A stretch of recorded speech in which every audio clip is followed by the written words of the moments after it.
Hi friends, இன்றைக்கி என்ன பார்க்க போகிறோம்னா பீட்ரூட் சாதம் எப்படி செய்யலான்னு பார்க்கலாம். பீட்ரூட் ரொம்ப ஹெல்த்தியானது, சத்தானது. அதை எப்படி செய்யலான்னு பார்க்கலாமா? வாங்க வீடியோக்குள்ளே போகலாம். அடுப்பை பற்ற வச்சு ஒரு தவா வச்சு 2 ஸ்பூன் எண்ணெய் 2 ஸ்பூன் நெய் ஆட் பண்ணி அதில் கறி மசாலா பட்டை, லவங்கம், சோம்பு இதெல்லாம் சேர்த்துக்கலாம். கருவேப்பிலை, வெங்காயம், கொத்தமல்லி, புதினா ஆட் பண்ணி 2 பச்சை மிளகாய் ஆட் பண்ணிக்கலாம். தக்காளி 3 தக்காளி அரைச்சி ஊற்றிக்கலாம். இஞ்சி பூண்டு ஆட் பண்ணி நல்லா வதக்கிக்கலாம். வதக்கிட்டு பீட்ரூட்டு சேர்த்துக்கலாம். பீட்ரூட் சேர்த்து நல்லா வதக்கிட்டு 1 ஸ்பூன் மஞ்சள்தூள், 1 ஸ்பூன் பிரியாணி பொடி சேர்த்திங்கன்னா ரொம்ப ருசியாக இருக்கும். பீட்ரூட் சாதம் மாதிரியே இருக்காது. இதை உங்கள் குழந்தைங்களுக்கு நீங்கள் லஞ்சாகவும் செஞ்சு கொடுக்கலாம்.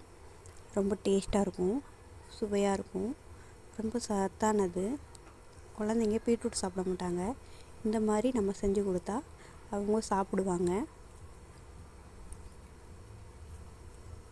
இந்த மாதிரி வதங்கி வந்ததுக்கப்புறம் நம்ம சாப்பாடை அதில் போட்டு நல்லா பரட்டி வச்சுக்கலாம். பரட்டி நம்ம லஞ்சுக்கு நம்ம பையனுக்கு கொடுத்து விட்டுக்கலாம்.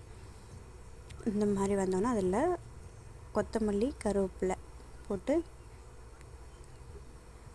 எடுத்துக்கலாம். எடுத்துட்டு ஒரு பாத்திரத்தில் எடுத்து வச்சுக்குவோம். இது ரொம்ப டேஸ்ட்டாக இருக்கும், ருசியாக இருக்கும். இந்த வீடியோ உங்களுக்கு பிடிச்சிருந்துச்சுன்னா ஷேர் பண்ணுங்கள், லைக் பண்ணுங்கள், கமெண்ட் பண்ணுங்கள், சப்ஸ்கிரைப் பண்ணுங்கள், பெல் பட்டனை கிளிக் பண்ணுங்கள்.